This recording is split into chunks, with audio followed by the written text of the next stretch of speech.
Okay, so good morning and welcome back for the series of lectures for engineering mechanics. Today we are going to start for our unit number 1, that is a resultant of coplanar forces. As far as the section of the unit is concerned, this unit is there in a section 1, and as per the university examination, the weightage of the marks for this unit is about 10 marks. तर 10 मार्काला या युनिटवरती university examination मध्ये questions असतात. जर का 70-30 pattern असेल म्हणजे आपला regular वाला, तर त्या केसमध्ये एक न्यूमेरिकल 8 मार्क्सचं फिक्स राहतं किंवा 8 मार्क्सचं न्यूमेरिकल त्याच्यावरती विचारलं जातं आणि अलाइड थिअरी त्याच्याबरोबर 3 ते 4 मार्काची आणि एखादं एमसीक्यू त्याच्यावरती विचारलं जातं. Okay, so now will start for the discussion over the same.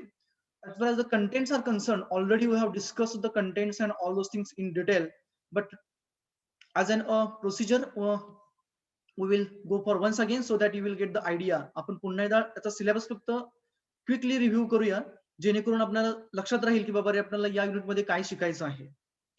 तर याच्यामध्ये रिझल्टंट ऑफ कोप्लेनर फोर्सेस मध्ये पहिला जो पॉइंट येतो 1.1 तो म्हणजे basic units, SI units, body, rigid body, particle, scalar quantities, vector quantities, then idealization of engineering problems, force, law of transmissibility of force, moment of a force, couple, moment of a couple, then resultant, then parallelogram law of forces, triangle law of forces, polygon law of forces, etc. are there in a 1.1, isn't it? It means this part is mainly focused or mainly there for an basics of the engineering mechanics, which includes all the details of the entities those are required in the next or in a consequent lectures or consequent units we can say. इथून पुढचा जो syllabus आहे त्याच्यासाठी जे लागणारे basic terms आहेत किंवा basic part जो आहे आपला इंजिनिअरिंग मेकॅनिक्स मधला, हा पूर्णपणे आपला 1.1 मध्ये येतो. त्याच्यामध्ये न्यूटन्स लॉज असतील, बॉडी म्हणजे काय असेल, व्हेक्टर क्वांटिटी असतील, स्केलर क्वांटिटी असतील, वेगवेगळे इतर नियम लॉज असतील, triangle law, polygon law, etcetera etcetera, moment, हे सर्वच्या सर्व आपलं बेसिक्स हे 1.1 बीट मध्ये येतं. आफ्टर दॅट 1.2 मध्ये आपण रिझल्टंट काढण्याची प्रोसिजर, सॉरी रिझल्टंट आपण अनालिटिकल मेथड्सने प्रोसिजर करतो. म्हणजे काय करतो आपण इथं, तर composition of coplanar concurrent and non concurrent forces, then analytical methods, graphical methods आणि बोज नोटेशन. त्यात कंपोजिशन आणि रिझोल्युशन ह्या दोन पद्धती राहतात. तर कंपोजिशन करणे म्हणजे काय, कंपोज करणे. आपण बऱ्याच वेळा शब्द ऐकला असेल की एखादी सॉन्ग वगैरे असेल किंवा एखादी धून असेल, ट्यून म्हणतो आपण, ती कंपोज केली जाते. आपण त्याला कंपोजर म्हणतो. म्हणजे काय करतो आपण, ते वेगवेगळे सूर एकमेकांमध्ये मिक्स करून एक फायनल सूर तयार करतो. म्हणजे फायनल आपण तिथं ट्यून तयार करतो. म्हणजे काय करतो आपण, ह्या सर्वांचं कॉम्बिनेशन करून एक नेट किंवा एक टोटल अमाऊंट जे असेल किंवा जे फायनल प्रॉडक्ट म्हणतो आपण त्याला, तो फायनल प्रॉडक्ट तयार करतो. सिमिलरली इथं कंपोजिशन करायचं म्हणजे काय करायचं आहे, तर इथं कंपोजिशन करताना आपल्याला फोर्स सिस्टम ऍक्ट होत असताना वेगवेगळे फोर्सेस जर का बॉडीवरती ऍक्ट होत असतील, तर त्या सर्वांना कंबाईन करून त्या सर्वांचा नेट रिझल्टंट आपल्याला काढायचा आहे. म्हणजे काय, एखाद्या ऑब्जेक्टला जर का एखाद्या धरून ओढलो आणि इतर दोघांनी जर का पुश केलं, म्हणजे पुल आणि पुश हे कंबाईनली फोर्सेस ऍक्ट होत असतील, तर नेट डिस्प्लेसमेंट काय असेल किंवा नेट रिझल्टंट फोर्स काय असेल ते काढण्यासाठी आपण त्याचं कंपोजिशन करणार, त्या फोर्सेसना कंबाईन करणार आहे. That to be for concurrent system, non concurrent system, coplanar, non coplanar, आणि त्याच्यामधल्या अनालिटिकल मेथड्स आणि ग्राफिकल मेथड्स आपण पाहणार आहे. बोज नोटेशन जे राहतात ते बोज नोटेशन हे आपले ग्राफिकल मेथड मध्ये येतात. Those we are going to discuss at the time of our graphical solution.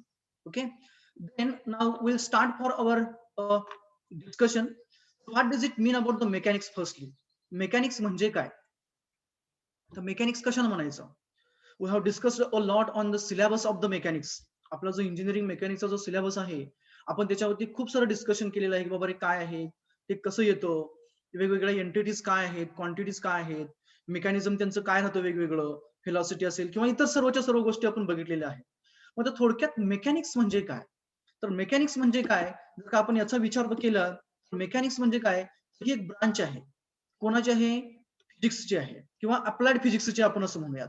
मग याच्यामध्ये कशाचा अभ्यास होतो, तर याच्यामध्ये अभ्यास हा बॉडीच्या किंवा ऑब्जेक्टच्या मोशनचा किंवा त्याच्या रेस्टचा होतो. पण कधी? ज्यावेळेस त्याच्यावरती फोर्सेस ऍक्ट होतात त्यावेळेस. म्हणजेच काय, तर एखाद्या ऑब्जेक्ट वरती फोर्सेस ऍक्ट झाली आणि जर का त्या ऑब्जेक्टला मोशन मिळणार असेल किंवा तो ऑब्जेक्ट हा रेस्ट मधून मोशन मध्ये येणार असेल किंवा मोशन मधला ऑब्जेक्ट हा रेस्ट मध्ये येत असेल, तर ह्या पूर्णपणे मेकॅनिझमचा, या पूर्णपणे संकल्पनेचा जिथं आपण अभ्यास करतो, ती संकल्पना ही आपली मेकॅनिक्स म्हणून आपण संबोधतो. तिला आपण मेकॅनिक्स असं म्हणतो. It means the mechanics is the branch of applied physics which is dealing with or which deals with the motion and the forces producing the motion. Or in simplified form we can say the mechanics is the science. Science आहे, शास्त्र आहे, विज्ञान आहे आपण म्हणूया. कोणतं? तर which describes and predicts the conditions of rest or motion of bodies under the action of forces. म्हणजे असं सायन्स किंवा असं शास्त्र आहे की ज्याच्यामध्ये एखाद्या ऑब्जेक्टला मोशन मिळत असेल किंवा त्याची मोशन डिस्ट्रॉय होत असेल, कशामुळे? फोर्सेस अप्लाय केल्यामुळे, तर त्याचा पूर्णपणे अभ्यास करणारं सायन्स किंवा शास्त्र म्हणजे आपलं मेकॅनिक्स झालं. Okay, so in general we can say the mechanics is nothing but the science which describes and predicts the conditions of a rest or of a motion of a bodies under the action of a forces. Clear with this definition? Yes, sir. Yes, sir. Okay, Yes, sir. Yes, sir. now we'll see the definition of the engineering mechanics. मग आता engineering mechanics म्हणजे काय? तर mechanics आपण पाहिलं. Then what does it mean about the engineering mechanics? So engineering mechanics is nothing but the branch of physical science once again, which deals with the state of rest or a state of motion of a body subjected to the action of forces. This one and same we can say here. But here the study is in the eyes of किंवा आपण असं म्हणू की in the focus of or in the vision of engineering aspects we can say. ज्या वेळेस आपण ह्या सर्व पूर्णपणे मेकॅनिझमचा अभ्यास हा इंजिनिअरिंग ऍस्पेक्टने करणार आहोत, त्यावेळेस आपण त्याला इंजिनिअरिंग मेकॅनिक्स असं म्हणणार आहे. Means the branch of physical science which deals with the state of rest or a state of motion of the bodies subjected to the action of forces, or in a simple language we can say it is the study of forces. म्हणजे काय करणार आहे आपण इथं? अभ्यास करणार आहे कशाचा? फोर्सेसचा. पण कधी? ज्या वेळेस ती फोर्सेस हे एखाद्या ऑब्जेक्ट वरती ऍक्ट होतात त्यावेळेस. म्हणजे काय की एखादा ऑब्जेक्ट जर का रेस्टला असेल, जसं आपण पाठीमागं स्टोनचं एक्झाम्पल घेतलं, किंवा तो मोशन मध्ये असेल जसं आपण कारचं एक्झाम्पल घेतलं, मग तो स्टोन रेस्ट मध्ये असताना त्याच्यावरती आपण फोर्सेस लावले, पुलिंग आणि पुशिंग फोर्सेस लावले, तर त्या केसमध्ये त्या फोर्सेसचा इफेक्ट त्या स्टोनवरती काय होतो? म्हणजे त्याचं रोटेशन होऊ शकतं, होणार असेल तर कितीने होणार, किंवा डिस्प्लेसमेंट होत असेल तर डिस्प्लेसमेंट किती होईल, किंवा त्यांचा नेट रिझल्टंट काय असेल त्याचा स्टडी असेल, किंवा कार मोशन मध्ये असताना आपण ब्रेक मारला, ती कार कधी थांबेल आणि ब्रेकिंग फोर्स मॅग्नेट्यूड किती लागेल, किंवा त्याचा इनर्शिया किती अमाऊंटने कमी करावं लागेल, किंवा ती कार आपल्याला ऍक्सलरेट करायची आहे आणि काही डिस्टन्स आपल्याला ठराविक टाइम मध्ये कव्हर करायचं आहे, तर त्या ठराविक टायमिंग मध्ये ते डिस्टन्स कव्हर करण्यासाठी आपल्याला त्याचा ऍक्सलरेशनचा रेट किती असायला पाहिजे आहे, हा जो स्टडी आहे, म्हणजे या जो फोर्सेसचा स्टडी आहे ती कार मोशन मध्ये असताना, तो म्हणजे इंजिनिअरिंग मेकॅनिक्स झाला. It means the study of forces and their effect acting on a body when body is in motion or is at a rest. म्हणजेच ज्या वेळेस आपण फोर्सेसचा स्टडी करणार, अभ्यास करणार, कधी? ती फोर्सेस ज्या वेळेस एखाद्या ऑब्जेक्ट वरती ऍक्ट होतात आणि तो ऑब्जेक्ट जर का मोशन मध्ये असेल तेव्हा सुद्धा, किंवा तो ऑब्जेक्ट हा रेस्टला असेल तेव्हा सुद्धा, त्या होल मेकॅनिझमला आपण काय म्हणणार आहे? तर त्याला आपण इंजिनिअरिंग मेकॅनिक्स असं म्हणणार आहे. Okay, Hello, sir. Okay, now this is about the definition of the engineering mechanics. Now, if you consider the engineering mechanics, then it is divided into the two main parts. So whatever the mechanics we are going to study over in this particular course we can say, हा जो आपला curriculum मध्ये जो आलेला subject आहे engineering mechanics हा, त्याच्यामध्ये आपण मेनली स्टॅटिक्स आणि डायनामिक्सचा अभ्यास करणार आहे. तर स्टॅटिक आणि डायनामिक्स म्हणजे काय? तर स्टॅटिक म्हणजे रेस्ट कंडिशन असताना आणि डायनामिक्स म्हणजे मोशन मध्ये असतात. तर इंजिनिअरिंग मेकॅनिक्सच्या डेफिनेशन मध्ये आपण बघितलं होतं. In the definition of engineering mechanics we have seen that it is the study of a forces. याच्यामध्ये आपण काय करणार आहे? पूर्णपणे आपला जो सिलेबस आहे किंवा पूर्णपणे जो आपला सब्जेक्ट आहे, याच्यामध्ये आपण अभ्यास कशाचा करणार आहे? तर फोर्सेस आणि त्यांचं ऍप्लिकेशन कशावरती? बॉडीज वरती. When those bodies are at a rest कंडिशनला, म्हणजे स्थिर अवस्थेमध्ये असतील किंवा त्या मोशन मध्ये असतील, त्याचा अभ्यास. मग ज्या वेळेस त्या ऑब्जेक्ट किंवा ती बॉडी ही रेस्टला असते, म्हणजे थांबलेली असते, त्याच्यावरती फोर्सेस ऍक्ट झाली, तर त्यावेळेस त्याचा रिझल्टंट काढणे किंवा त्याची मुवमेंट काढणे किंवा कपलचं मुवमेंट काय ते काढणे, हा याचा स्टडी म्हणजे आपला स्टॅटिक मध्ये येतो, म्हणजे रेस्ट कंडिशन मधला येतो. आणि दुसरा जो पार्ट येतो तो म्हणजे मोशनचा, त्याला आपण डायनॅमिक्स म्हणतो. म्हणजेच काय, आपण सायकलवरती चाललेलो आहोत आणि पाठीमागून आपल्या मित्राने किंवा मैत्रिणीने आपल्या सायकलला पाठीमागून पुश केलं, तर त्या केसमध्ये काय होतं की आपली मोशन सडनली इन्क्रीज होते. म्हणजेच काय केलं की आपण मोशन मध्ये असताना पाठीमागून आपल्या मित्राने किंवा मैत्रिणीने आणखी ऍडिशनल फोर्स लावला. आपण आपला फोर्स लावलेला होता, मोमेंटम आपली होतीच, त्याचबरोबर ऍडिशनल फोर्स अप्लाय केल्यामुळे आपली व्हेलॉसिटी चेंज झाली, मोशन चेंज झाली, मोमेंटम चेंज झाली. मग हा होणारा चेंज आहे मोमेंटमचा किंवा व्हेलॉसिटीचा, त्या अप्लाय केलेल्या फोर्समुळे कधी आपण मोशन मध्ये असताना, that part is nothing but the dynamics. Wear as in statics म्हणजे काय, आपण बसलेलो आहोत, आपण एका कंडिशनला बसलेलो आहोत आणि आपल्या डोक्यावरती काहीतरी आपण ओझं ठेवलं किंवा आपल्या मित्राने किंवा मैत्रिणीने आपली सॅक किंवा एखादी नोटबुक आणून आपल्या डोक्यावरती बरोबर ठेवली. मग याच्यामुळे काय होणार आहे, तर ऍडिशनल फोर्स आपल्या डोक्यावरती ऍक्ट झालं. किंवा आपण रेस्टला बसलेलो आहोत आणि काय केलं, आपल्या एका मित्राने आपल्याला राईट साईडला ओढलं आणि दुसऱ्या मित्राने आपल्याला लेफ्ट साईडला ओढलं, परंतु आपली पोझिशन चेंज नाही झालेली. मग या केसमध्ये जो होणारा इफेक्ट आहे, म्हणजे रिझल्टंट जो असणार आहे, रेस्ट मध्येच असताना फोर्सेस अप्लाय केल्यानंतर त्याचा स्टडी हा आपला पूर्णपणे स्टॅटिक्स मध्ये येतो.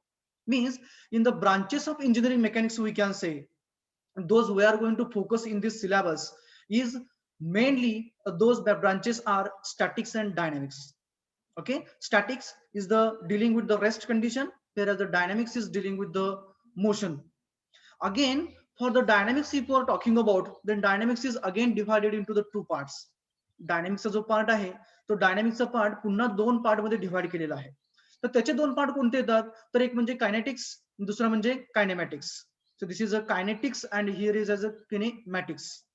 तर कायनेटिक्स आणि कायनेमॅटिक्स मध्ये याच्यामध्ये काय होतं, तर डायनॅमिक्सच्या कंडिशन मध्ये असताना, म्हणजे ऑब्जेक्ट मोशन मध्ये असताना, त्याच्यावरती जर का फोर्सेस आपण लावले तर व्हेलॉसिटी चेंज होणार आहे, ऍक्सलरेशन होणार आहे, या सगळ्या गोष्टी होणार आहेत. परंतु ज्या वेळेस आपण हे सर्व मेकॅनिझम स्टडी करत असताना, त्या ऑब्जेक्टला ज्याच्यामुळे व्हेलॉसिटी मिळते, ज्या फोर्सेसमुळे व्हेलॉसिटी मिळते, किंवा त्या ऑब्जेक्टचं मास आपण कन्सिडर केलं, तर त्या केसमध्ये आपण त्याला कायनेटिक्स म्हणतो. It means in a dynamics or while studying forces and their effect acting on the body when the body is in motion, with consideration of forces causing the motion and or the self weight or the mass of the object, then it is considered as a kinetics. जिथं आपण मास आणि forces causing motion consider करणार, त्याला आपण kinetics म्हणतो. तर in opposite direction आपण काय म्हणतो, ज्या वेळेस आपण फोर्सेस कॉझिंग मोशन आणि तो ऑब्जेक्टचं सेल्फ वेट किंवा मास कन्सिडर करत नाहीये, त्यावेळेस त्याला आपण कायनेमॅटिक्स असं म्हणतो. Okay, now will see the definitions one by one. So statics, it is the branch of engineering mechanics we can say, which deals with the forces and their effects acting on a body when the body is at rest. जे body रेस्टला आहे आणि तिच्यावरती वेगवेगळे forces act होत आहेत, त्यावेळेस जो काही होणारा इफेक्ट आहे किंवा तो जो पूर्णपणे मेकॅनिझम आहे, ते आपलं स्टॅटिक मध्ये येणार आहे. Then what could be the example of that. So for example, forces acting on a building. एक आपलं घर आहे, बिल्डिंग म्हणजे आपलं घर आपण कन्सिडर करूया, आणि पाऊस पडतोय किंवा खूप मोठा वारा वाहतोय. त्या केसमध्ये ती फोर्सेस म्हणजे विंड फोर्स असेल किंवा पडणाऱ्या पावसामुळे जो इम्पल्सिव्ह फोर्स ऍक्ट होणार रेनड्रॉपचा, that study we can say that comes under the statics. म्हणजे जो ऑब्जेक्ट आहे आपला, जे घर आहे ते आपलं आहे त्या पोझिशनला आहे, वारा सुटल्यामुळे कधी आपलं घर हलणार नाहीये किंवा हलत नसतंय, किंवा पाऊस पडल्यामुळे ते काय आपलं आकुंचन किंवा प्रसरण पावत नाहीये. It doesn't go under the compaction and expansion we can say. It means that the object is at rest and the forces are acting on it. That study is under statics. Now whereas in the dynamics, it is the branch of engineering mechanics which deals with the forces and their effect acting on the body when the body is in motion. म्हणजे आता आपण motion मध्ये आहोत किंवा आपण पावसामध्ये चाललेलो आहोत आणि पाऊस पडत आहे, त्यावेळेस वरून जे रेनड्रॉप पडणार आहेत, त्यांच्यामुळे जो होणारा फोर्स किंवा अप्लाय होणारा फोर्स आहे त्याचा स्टडी असेल. किंवा आपण पावसामधून चाललेलो आहोत कारमध्ये किंवा आपल्या व्हेकलवरती चाललेलो आहोत आणि सडनली काय होतं की स्लिपरी कंडिशन्स तयार होतात, ते स्लायडिंग मोशन असेल किंवा फ्रिक्शन लॉस होत असेल, किंवा आपण त्याच्यामध्ये गाडी ऍक्सिलरेट केली किंवा ब्रेकिंग फोर्स अप्लाय केला, म्हणजे रिटार्डेशन केलं, ह्या ज्या कंडिशन्स येतात पूर्णपणे त्या डायनॅमिक्स मध्ये येतात. म्हणजे थोडक्यात काय, तर डायनॅमिक्स ही कंडिशन मोशनच्या रिलेटेड आहे आणि स्टॅटिक ही कंडिशन रेस्टच्या कंडिशनला रिलेटेड आहे. स्टॅटिक म्हणजे स्थिर अवस्था असेल आणि डायनॅमिक्स म्हणजे मोशन मधली अवस्था असेल. आणि ह्या दोन्ही कंडिशन्स मध्ये आपण अप्लाय होणाऱ्या फोर्सेसमुळे होणारा इफेक्ट याचा आपण स्टडी करणार आहे. Okay. Then further for example we can say forces acting on moving car or a bus. म्हणजे एखादी कार जात असेल किंवा बस जात असेल, तिला सडनली ऍक्सलरेट केलं किंवा ब्रेकिंग फोर्स आपण अप्लाय केला, ब्रेक मारले, तर त्यावेळेस होणारा इफेक्ट जो आहे तिच्या मोशनवरती, तो म्हणजे आपला डायनॅमिक्सचा पार्ट झाला. Then after that, the next point is the sub branches of the dynamics. It is just kinetics and kinematics. So as we have discussed, the kinetics and the kinematics are two branches, whereas the kinetics is nothing but the branch of dynamics, we can say, which deals with the bodies in a motion due to the application of forces, or the study of forces and their effect acting on the body when the body is in motion by considering forces causing the motion. म्हणजे kinetics मध्ये आपण काय करतोय, तर त्या बॉडीला motion मध्ये असताना ज्या फोर्सेसमुळे मोशन मिळाली, म्हणजे फोर्सेस कॉझिंग मोशन आपण म्हणतो त्याला, किंवा बॉडीचा आपण मास कन्सिडर करत असेल, तर त्या केसमध्ये आपण त्याला कायनेटिक्स म्हणणार. तर त्याच्या विरुद्ध अर्थाने आपण काय म्हणणार, ज्या वेळेस आपण फोर्सेस कॉझिंग मोशन कन्सिडर करणार नाहीये, तसं आपण त्याला कायनेमॅटिक्स म्हणणार. So kinematics is the branch of dynamics which deals with the bodies in a motion without considering the forces which are responsible for the motion. म्हणजे ज्यांच्यामुळे मोशन मिळते ती फोर्सेस असतील किंवा मास असेल बॉडीचं किंवा वेट असेल, ते जर का आपण कन्सिडर नाही केलं तर ते आपलं कायनेमॅटिक्स झालं. जर का ते आपण कन्सिडर केलं तर ते आपलं कायनेटिक्स झालं. So after this now by the basic definitions, आपण ह्या बेसिक डेफिनेशन बघितल्या. इंजिनिअरिंग मेकॅनिक्स म्हणजे काय, मेकॅनिक्स म्हणजे काय, मग त्याच्यामधल्या सब ब्रांचेस, स्टॅटिक आणि डायनॅमिक्स, कायनेटिक्स आणि kinematics. Okay. So time being I would like to ask you, what does it mean about the statics? Statics म्हणजे काय रे? Which study we used to carry out under statics? Anyone? Statics मध्ये आपण कोणता study करतोय? Object which is rest. Force acting in rest object. Forces acting on the object when the object is at a rest. Okay. किंवा त्या act होणाऱ्या फोर्सेसमुळे जो काही होणारा इफेक्ट आहे बॉडीवरती, ज्यावेळेस बॉडी रेस्टला आहे, त्यावेळेचा स्टडी म्हणजे स्टॅटिक्स मध्ये झाला. बरोबर. कायनेटिक्स मध्ये आपण कशाचा करतोय study ray? Kinetics Force apply and motion object. Forces acting on the body when the body is in motion by considering or with consideration of forces causing motion, that is a kinetics. And in kinematics,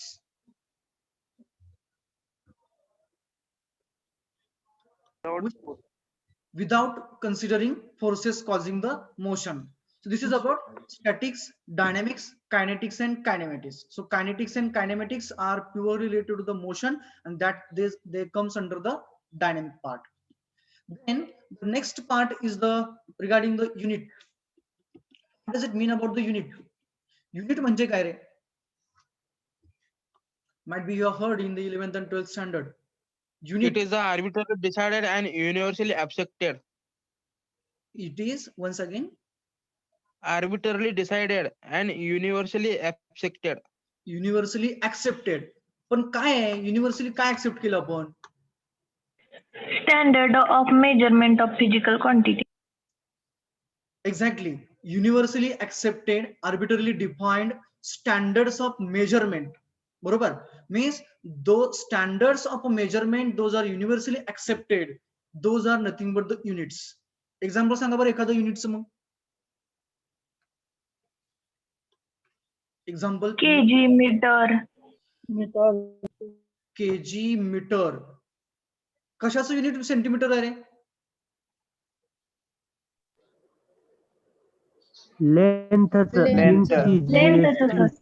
लेंथचं unit हे centimetre आहे किंवा metre आहे. बरोबर. टाइमचं unit काय आहे? Second.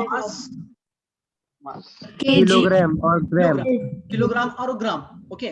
मग मला सांगा, मासचं युनिट केजी आहे, लेंथचं युनिट मीटर आहे, टाइमचं युनिट सेकंद आहे. तर मास, लेंथ आणि टाइम हे काय आहेत रे? Fundamental units. लेंथ, मास आणि टाइम हे काय आहे? Fundamental Physical quantities. quantity. Those are physical quantities, that to be Quantity. fundamental physical quantities. बरोबर? That to be physical fundamental quantities. कोणते आहेत? LMT, length, mass and time. Whereas meter, kg, meter and second, those are kg, Fundamental units. Yes, Fun- units. units, fundamental Yes, units we can say, Hmm. or basic units. Okay, so here we can say that unit is nothing but standard of measurement of a physical quantities.